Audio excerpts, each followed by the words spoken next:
Welcome to this explainer, brought to you by Forge College. Now, in our previous lesson on advanced minting strategies, we built a seriously high-performance ERC1155 engine. It was technical, it was powerful, and honestly, a little sweaty under the hood. But today, well, we're going to build a steering wheel for that beast. We're diving into the principles of dApp integration. So what actually is a dApp? Functionally, you can think of it as an engineering bridge. It takes our everyday, highly unpredictable human clicks and translates them into hardcore, undeniable on-chain reality. Because look, without it, a smart contract is basically just a supercomputer locked in a concrete bunker. The dApp is the front door that lets us actually get inside and use the thing. Here is today's engineering blueprint for connecting our isolated smart contract island to the user-friendly mainland. We're going to cover the contract to UI bridge, read versus write operations, providers and signers, the integration workflow, the transaction lifecycle, and finally, event reconciliation. All right, let's jump right into Section 1, the contract to UI bridge. You've got a really strict division of labor here. Your smart contract? That is the unyielding source of truth. It doesn't care if you're having a bad day, it only cares about math and rules. But the front end, that orchestrates everything. It's like the polite host at a restaurant, guiding the user, gently validating their inputs, and formatting their intent so the smart contract doesn't just, slam the door in their face. Moving right along to Section 2, let's look at the actual traffic crossing this bridge. Read versus write operations. This perfectly illustrates the fundamental divide in Web3 traffic.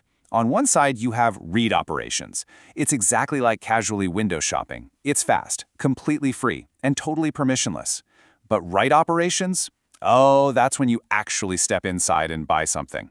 You've got to authenticate, sign with a private key, and, everyone's absolute favorite part, pay network gas fees, all because you are permanently altering the blockchain's history. Which brings us to Section 3, providers and signers. To actually pull off these reads and writes safely, our architecture relies on two very distinct tools. First up, the provider. Think of this as a high-powered pair of binoculars, letting your app observe the blockchain from afar without actually touching anything. But to write data, you need a signer. This is essentially a digital cryptographic pen tied to a user's wallet. Binoculars for reading, a pen for writing. It's a pretty clever way to keep things separated, right? Okay, on to Section 4, the integration workflow. So, with our binoculars and pen ready to go, we follow this pristine 5-step workflow. Step 1, initialize the provider. Step 2, fetch the state so you actually know what to show the user. Step 3, authenticate the user. Step 4, prepare and submit the transaction.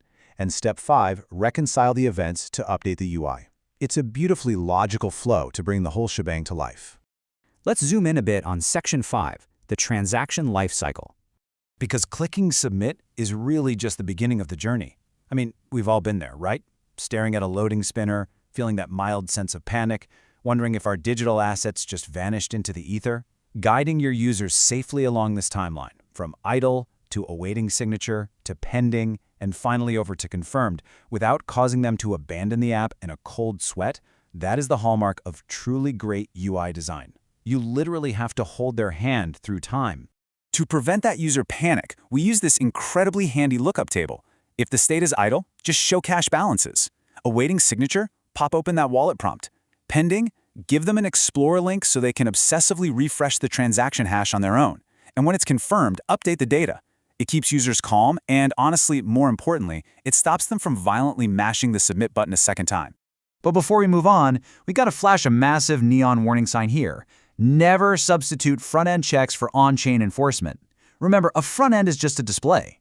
Sure, you can hide a transfer button if a user doesn't own a token, but a clever user can just bypass your UI entirely and talk to the contract directly.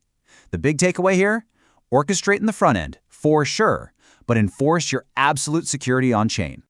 Finally, we reach Section 6, event reconciliation. Once a transaction confirms, the screen obviously needs updating. But because ERC1155 batch operations can change dozens of token balances all at once, a naive, refresh the whole page approach? Yeah, that's a total performance nightmare. Instead, a well-engineered UI acts like a radar. It subscribes to specific blockchain events, like a transfer batch, so it surgically updates only the exact balances that just changed. Super clean. As we wrap up today's blueprint, this brings us to a deeply technical, yet kind of philosophical realization about the front end we just spent all this time building. It is merely a temporary reflection. It's just a dashboard of orchestrations and cached states. The actual truth? That lives on the blockchain, always.